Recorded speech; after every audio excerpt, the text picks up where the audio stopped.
A bully made one critical mistake. He attacked the wrong girl. He didn't know her father was one of the most powerful men in town. But that's not really what this story is about. This story is about how she used her mind instead of asking for revenge. Welcome to Voice of Granny. While you are here, please hit the subscribe button, like and comment where you watching from. Thank you. You know, when I think about telling you this story, I have to start somewhere real. I have to start with a moment that changed everything for a girl who didn't deserve what happened to her. Her name was Zara, and she was just 12 years old when her life took a turn that would teach everyone around her something they desperately needed to learn. Let me paint you a picture of where this all began. There's a city called Riverside, a place like any other. Not too big, not too small. It has shopping centers, schools, parks, and little diners where kids hang out after school. One of those diners was called Sal's Place, and it wasn't anything fancy. The booths were worn, the floor was sticky from years of spilled soda, and the smell of fried food hung in the air constantly. But for the kids in Riverside, Sal's was like the center of their world. It's where they showed off, where they made friends, where they felt like they were part of something. Zara loved going to Sal's. She would walk there after school with her lunch money in her backpack, money her grandmother had carefully counted out that morning. Her grandmother always did that. She'd count the coins slowly, making sure Zara had exactly enough for a meal and maybe a small snack. Her grandmother didn't have much money, but she always made sure Zara had what she needed. That's the kind of love that matters. On this particular afternoon, a cold day in autumn, Zara walked into Sal's Place in her school uniform. She had her backpack on her shoulders, and she was thinking about the homework she had to do that evening. She was a good student, the kind of girl who listened in class, did her work, and minded her own business. She wasn't looking for any trouble that day. She certainly wasn't expecting any. That's when she saw him. His name was Marcus Webb, and he was 16 years old. Marcus was tall, almost 6 feet, and he had this way of walking that made him look bigger than he already was. He wore expensive sneakers that probably cost more than most people's weekly groceries. A gold ring sat on his finger, a football team ring that he never took off. Marcus had ruled Sal's Place like it was his kingdom. He'd been doing it for 2 years. He would charge smaller kids money for protection, which was really just money he took so he wouldn't bother them. He found reasons to humiliate kids he thought were below him.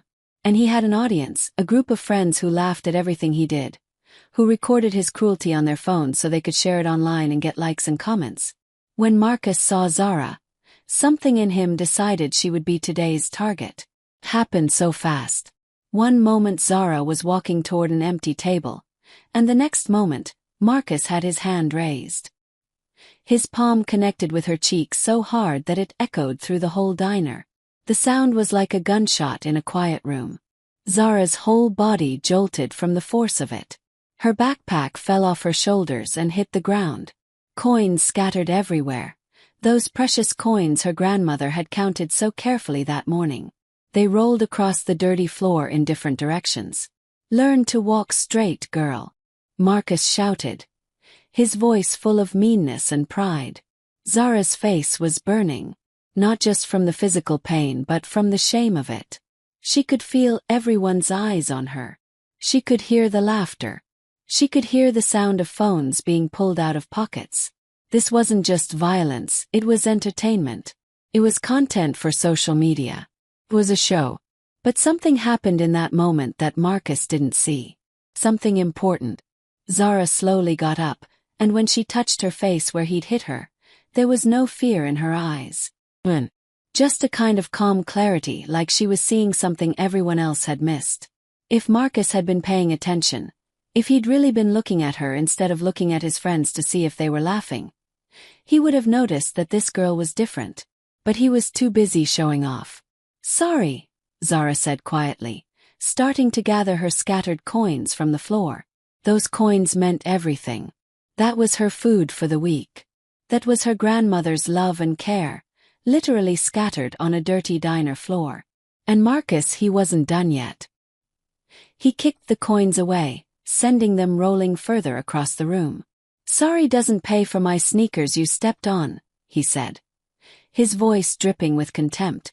His friends laughed even louder now. You know how much these cost?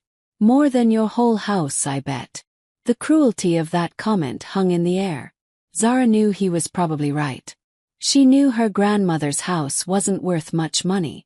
But money isn't what makes a house a home, and Zara knew that too. What she was learning in that moment, though, was something darker.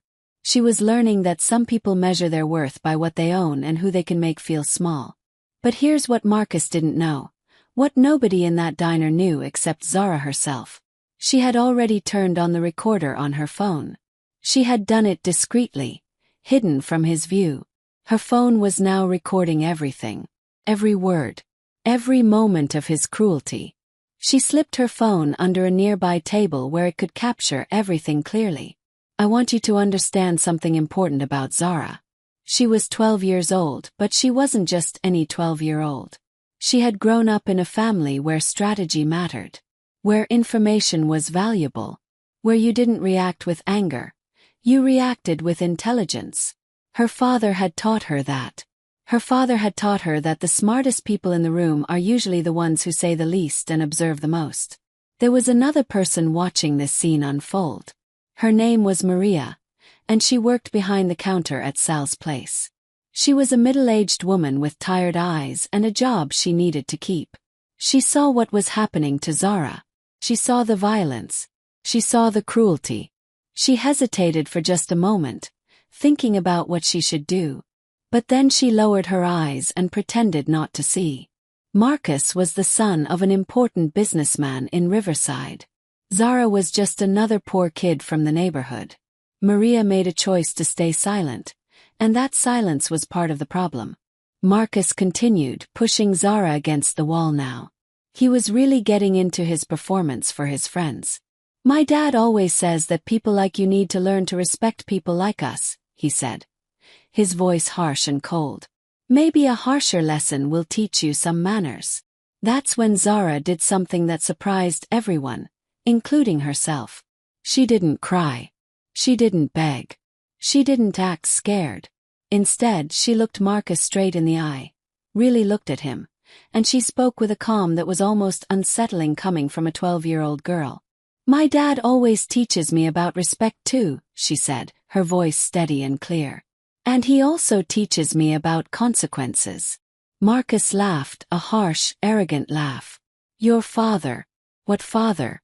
I bet you don't even have one like most kids from your neighborhood. Zara finished speaking, and what she said next changed everything. Dominic Russo, she said quietly. Maybe you know the name. The silence that followed was absolutely deafening.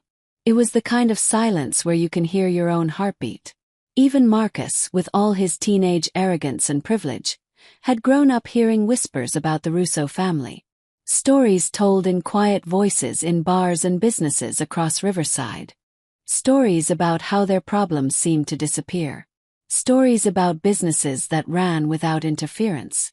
Stories that kids learned young not to ask too many questions about. But Marcus was too far gone now. He was too invested in his image. Too many phones were recording. Too many of his friends were watching. He couldn't back down, not now. Liar, he growled at her. But everyone in that diner could hear something in his voice that hadn't been there before. Uncertainty. Fear maybe, but he was trying to hide it. Zara just smiled. It wasn't a happy smile or a young smile. It was a smile that looked like it belonged on someone much older. Someone who understood things that kids her age weren't supposed to understand. Dad always says that family is sacred, Zara said, and her voice was so calm it was almost frightening. And he says that whoever messes with family, well, you'll find out. As Marcus processed those words, Zara calmly picked up her cell phone from under the table. She checked that the recording was perfect, all the audio, all the video, everything captured clearly. Then she put the device away. Her movements were precise and calculated, far too mature and controlled for a child who had just been hit and humiliated. The cafeteria remained silent. You could have heard a pin drop. Marcus looked around then, and for the first time, something shifted in his expression. The confidence that had filled him moments before started to drain away. He was beginning to realize in that moment that he might have just made the biggest mistake of his entire privileged teenage life. He had no idea who he was actually dealing with. He had no idea that the girl he'd just attacked was the daughter of one of the most powerful men in Riverside. And he definitely had no idea that she was smarter than him, more strategic than him, and had been recording every second of his cruelty. That's where our story truly begins. Not with violence as a response, but with intelligence, with strategy, with a girl who understood that the pen, or in this case the camera, is mightier than the fist.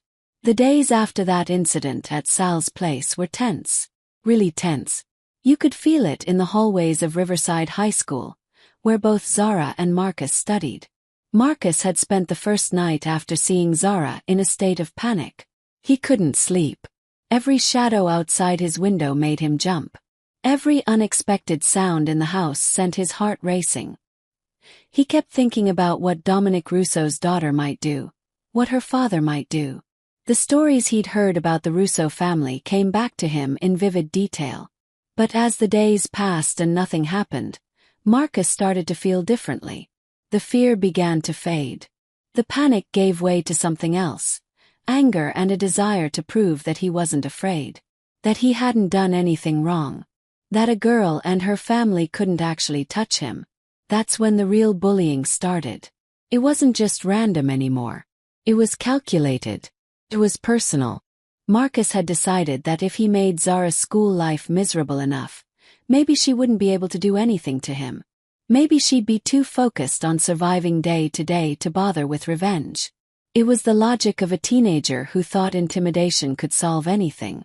3 days after the incident at Sal's, Marcus found Zara in the hallway of Lincoln High School.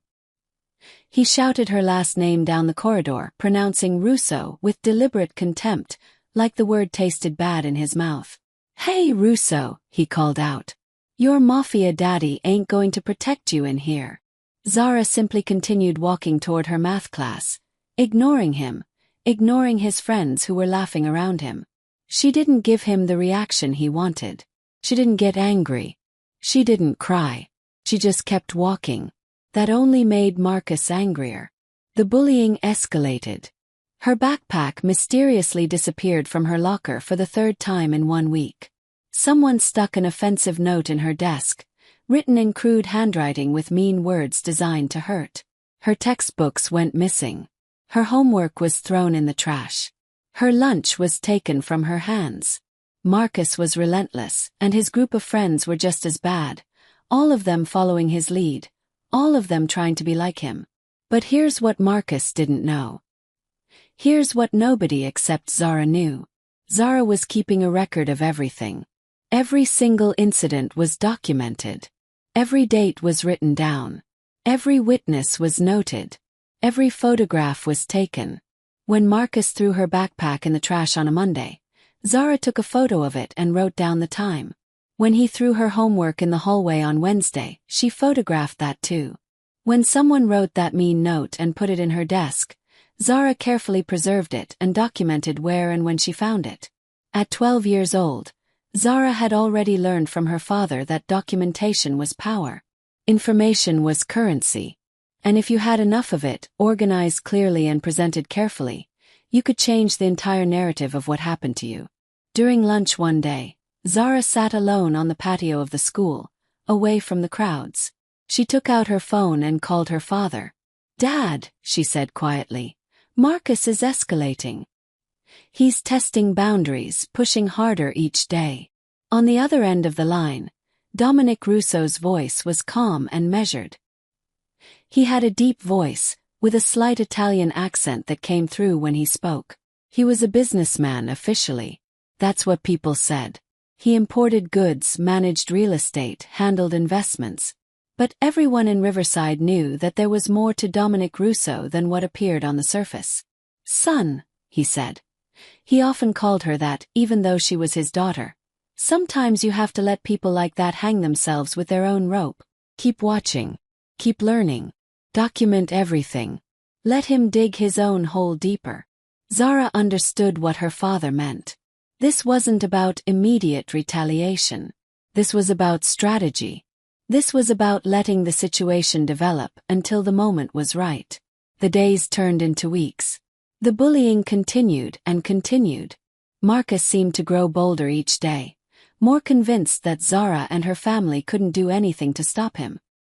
He had his friends, his status, his money, his father's connections. What did a poor girl have? What could she possibly do? But Zara kept documenting.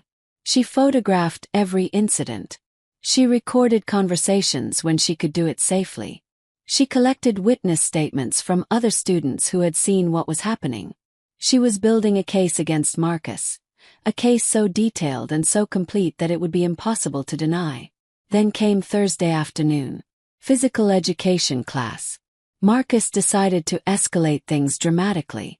During a basketball game in the gym, Marcus orchestrated what looked like an accident. Zara was focused on the game, trying to play honestly and fairly like she always did. She was good at basketball, athletic and strong. But as she moved down the court, Marcus positioned himself where she wouldn't see him coming.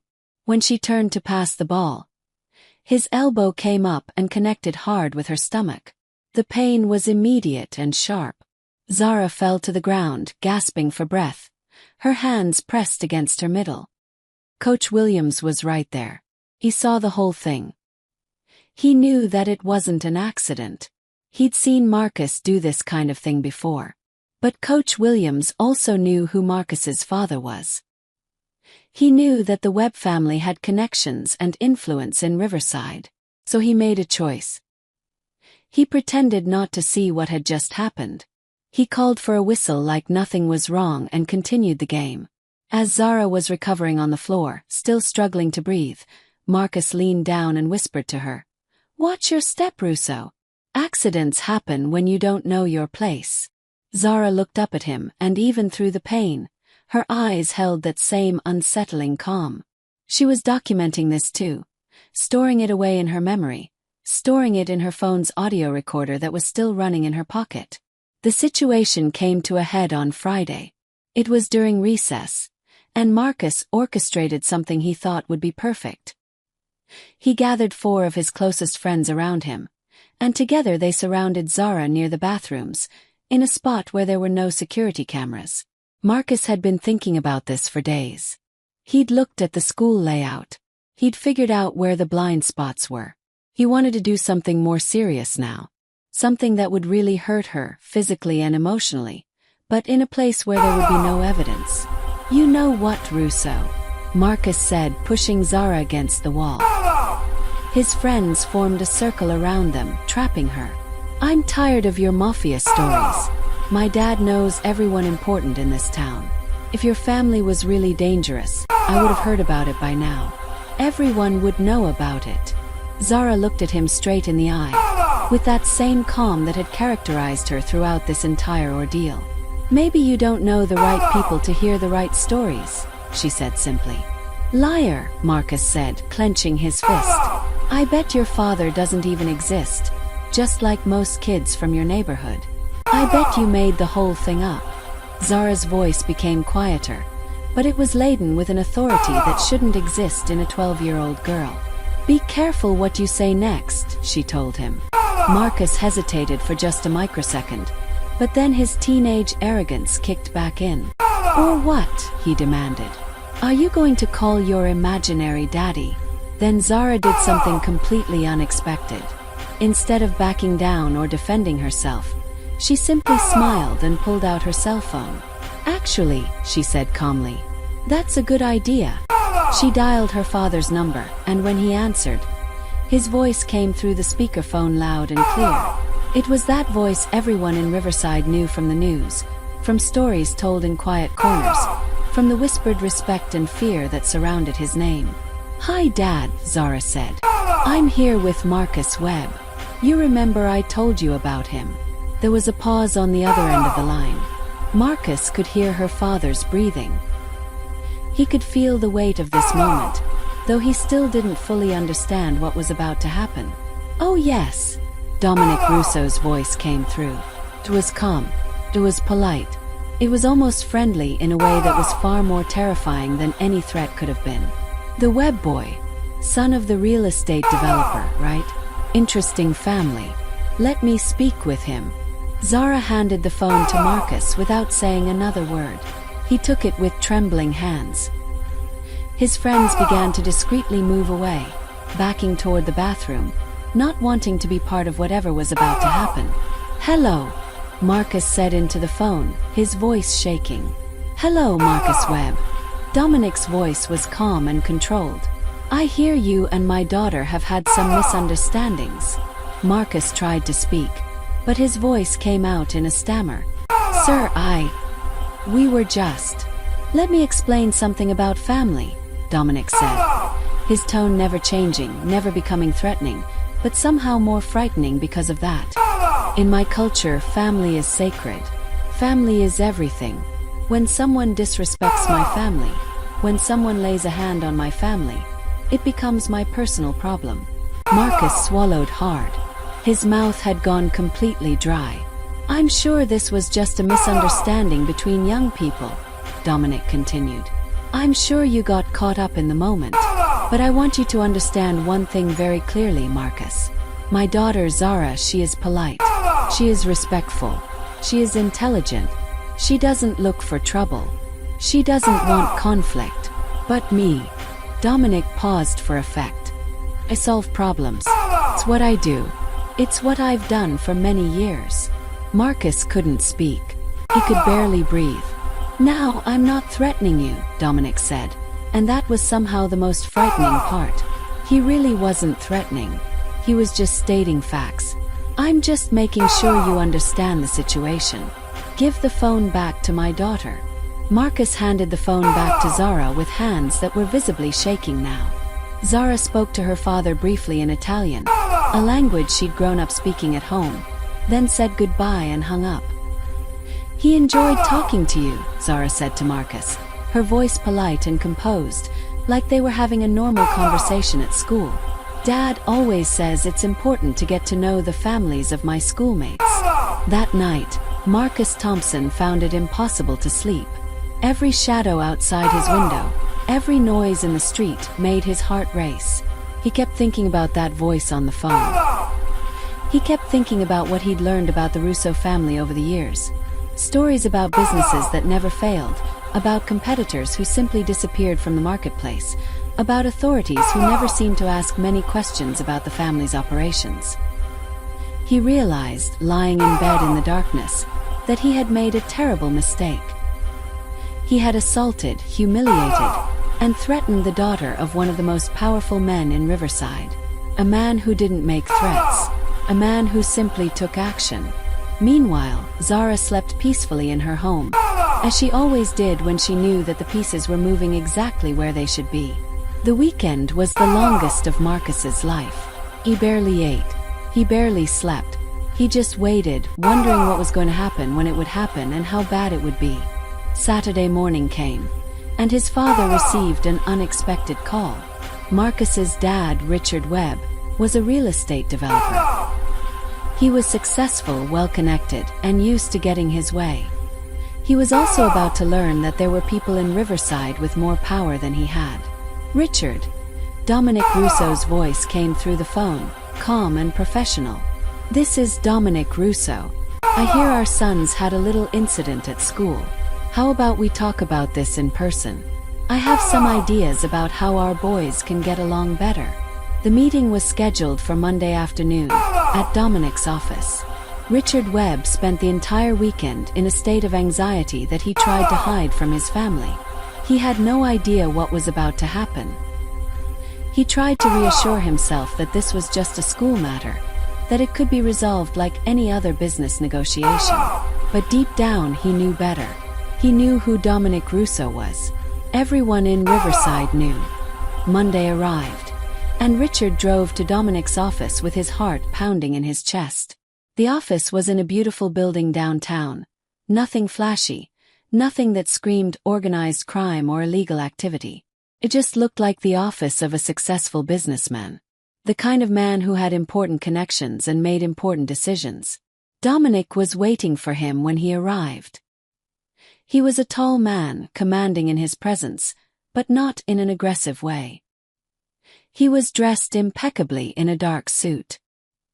He greeted Richard with a handshake and a calm smile that never quite reached his eyes. The meeting lasted only 20 minutes.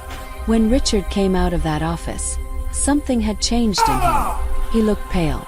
His hands were shaking. His entire demeanor had shifted from confident businessman to a man who had just realized something very important about the world. He went directly to Dominic's parking lot and sat in his car for a long time before he started the engine. When he finally got home, he called Marcus into his office and closed the door. "We're moving," he said simply, his voice hollow. "At the end of this month. We're leaving Riverside." "Dad, what happened?" Marcus asked, confused and frightened.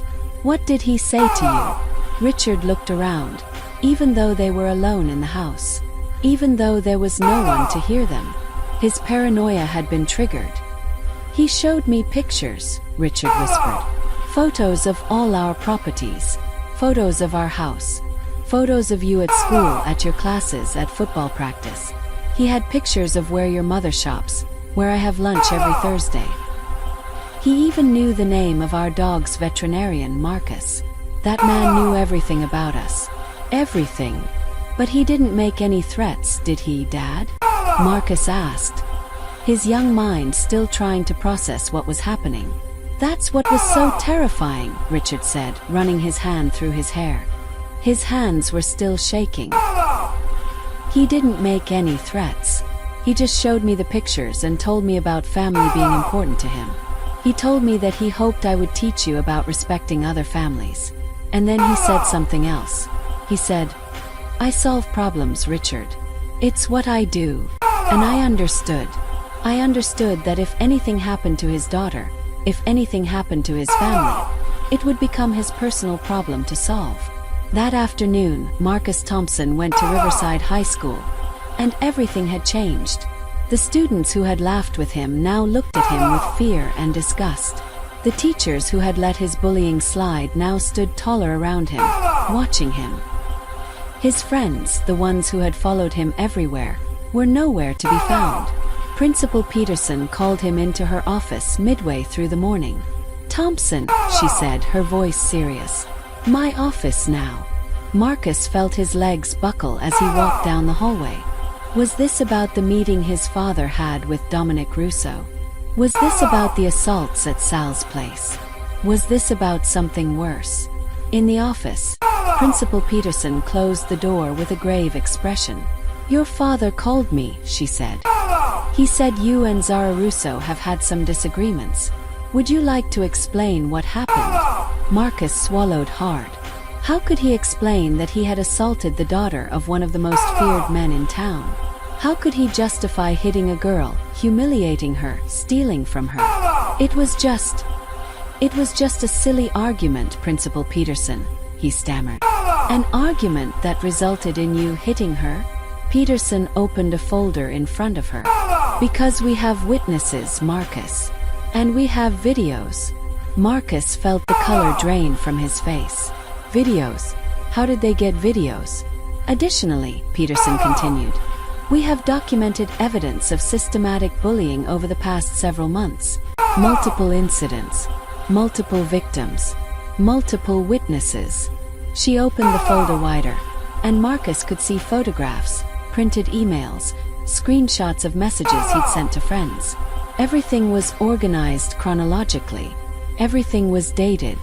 Everything was labeled with precise information about when it happened, where it happened, and who witnessed it. "How did you get these?" Marcus whispered, horrified at the realization of what had happened. "Apparently," Principal Peterson said, "some of your friends decided to cooperate when they found out who Zara's father was. They provided us with messages, emails, and videos. Zara herself has been keeping a detailed record of every incident." Peterson pulled out a folder that was almost an inch thick. It contained photographs, videos, audio recordings, written statements from witnesses, copies of threatening messages, and a detailed timeline of every single instance of bullying that Marcus had participated in. "This is systematic bullying," Peterson said gravely, "directed at a minor. This is physical assault. This is harassment. This is criminal behavior, Marcus. Marcus didn't say anything. He couldn't say anything. He was realizing in that moment the full scope of what Zara had done. She hadn't just recorded him at Sal's place. She had documented months of his behavior. She had built a case against him so detailed and so complete that it would be impossible to deny or defend. 3-day suspension, Peterson said finally. And you will write a public apology to Zara and to all the students you've bullied. This apology will be read during the school assembly on Friday. That Friday, the entire school gathered in the auditorium. Marcus stood on the stage in front of hundreds of students, teachers, and parents. In his hands was a piece of paper with an apology that had been written and approved by the school administration. His hands were shaking as he read it. His voice was barely audible. And the entire time, he could feel the eyes of the school on him. Eyes filled with disappointment, disgust, and a kind of satisfaction that his reign of terror had finally ended. What no one in that assembly knew, what was about to be revealed the following week, was that this was just the beginning of Zara's plan. This suspension and public apology were just the opening moves in a much larger strategy that would change the entire culture of Riverside High School. Zara had learned something important from her father. She had learned that real power wasn't about making people fear you through violence or intimidation. Real power was about information, strategy, and using the truth as your weapon. While Marcus was being confronted by his actions, while his world was falling apart around him, Zara was preparing something that would have implications far beyond Marcus Webb's punishment. She was preparing to expose not just one bully, but an entire system that had protected bullies, ignored violence, and allowed cruelty to flourish in the hallways of Riverside High School. The stage was set. The documentation was complete. And the moment of truth was coming closer with each passing day. I want you to understand something before I tell you what happened next. Zara Russo was 12 years old. She was a child. But she wasn't just any child. She was a child who had learned from watching her father handle business that documentation was power. She was a child who understood that real strength wasn't about physical force. It was about strategy, information, and the courage to stand up against a system that protected the powerful and ignored the suffering of the weak. The presentation happened on Thursday morning. The entire auditorium of Riverside High School was packed. Students were sitting in the bleachers. Parents were in the seats. Teachers were standing in the back. Even a few members of the local press had been discreetly invited. Everyone knew something big was about to happen. The word had spread through the school like wildfire. Zara Russo had called a presentation. Zara Russo was going to talk about bullying. But no one, absolutely no one, was prepared for what she was about to reveal. Zara walked onto the stage carrying her laptop and a projector remote. She was wearing her school uniform, pressed and clean, and she moved with a quiet confidence that seemed impossible for a 12-year-old girl. She had learned how to move, how to speak, how to present herself by watching her father at business meetings. She understood the power of silence. She understood the power of presentation. She understood that how you carried yourself could change how people perceived you. Marcus Webb was sitting in the third row of the auditorium. He had been ordered by the principal to attend. His father was sitting several rows behind him, looking uncomfortable and worried. His mother was there too, her face pale, her hands clasped together nervously. "My name is Zara Russo," Zara began, her voice clear and professional despite her age. "And today I'm going to present a project on patterns of toxic behavior in educational environments." The auditorium fell silent. This wasn't a personal story. This wasn't a cry for help. This was a presentation. This was research. Zara connected her laptop to the projector, and the first image appeared on the enormous screen that dominated the front of the auditorium. It was a timeline. A detailed, comprehensive timeline spanning the last 2 years. It showed dates, incidents, aggressors, victims, and witnesses. It was organized with the precision of a legal document. "Over the course of 24 months, Zara said, her voice steady and professional, "I have systematically documented 47 cases of intimidation, physical assault, and psychological humiliation at this school." She clicked to the next slide. All involving the same pattern. Older, economically privileged students attacking younger children or those from different socioeconomic backgrounds. As Zara spoke, she presented video after video. Some were recorded by other students, but many were incidents that had happened in the school itself. There was footage from the gym showing Coach Williams turning away deliberately as Marcus pushed a smaller boy against the lockers. There was video from the cafeteria of Marcus mocking a girl's accent in front of dozens of students. There were recordings of Marcus laughing and bragging about his actions. With each new piece of evidence, the auditorium grew quieter. Parents' faces became more serious. Teachers looked ashamed. Some of the older students, the ones who had participated in or ignored the bullying, began to shift uncomfortably in their seats. "Here we have Derek," Zara began, then stopped herself and corrected. Here we have Marcus Thompson physically assaulting 11-year-old Kevin Martinez in September of last year. This is Marcus stealing lunch money from a child who has less than he does. This is Marcus using his size and his privilege as weapons against someone weaker than him. The video began to play. It was clear and well recorded. It showed Marcus pushing Kevin against the lockers, grabbing his lunch money, and shoving him to the ground. This is Marcus Thompson publicly humiliating Lisa Chun for not speaking perfect English, Zara continued, clicking to the next video. This is Marcus and his friends recording her, making fun of her accent, and sharing it on social media to get likes and comments. The video played. It was painful to watch. Lisa's face was red with shame. The laughter of the other students was cruel and relentless. With each new piece of evidence, Marcus sank further into his chair. His face grew redder. His hands began to shake. Around him, his mother was covering her face with her hands. His father was staring at the floor, his jaw clenched tightly. "Here we have text messages where Marcus Thompson brags about his actions," Zara said, projecting screenshots of WhatsApp conversations onto the screen. The messages were crude and cruel. "Today I taught another brat not to cross my path. These guys need to learn who's boss here. So easy to make these kids cry. My followers love it." The screenshots continued. Message after message of Marcus bragging about bullying other students. Marcus making plans with his friends to target specific victims. Marcus dividing up his victims, assigning different ones to different friends, like they were conquering territory. "The incident at Sal's place was not the beginning," Zara continued. "It was just the most recent. It was the moment when Marcus made the mistake of targeting someone who had the resources to fight back." Then Zara played the original video from Sal's place. The moment when Marcus hit her. The moment when he kicked her money across the floor. The moment when he humiliated her in front of an entire diner full of people. But this time, watching it on the big screen in front of the entire school, it looked different.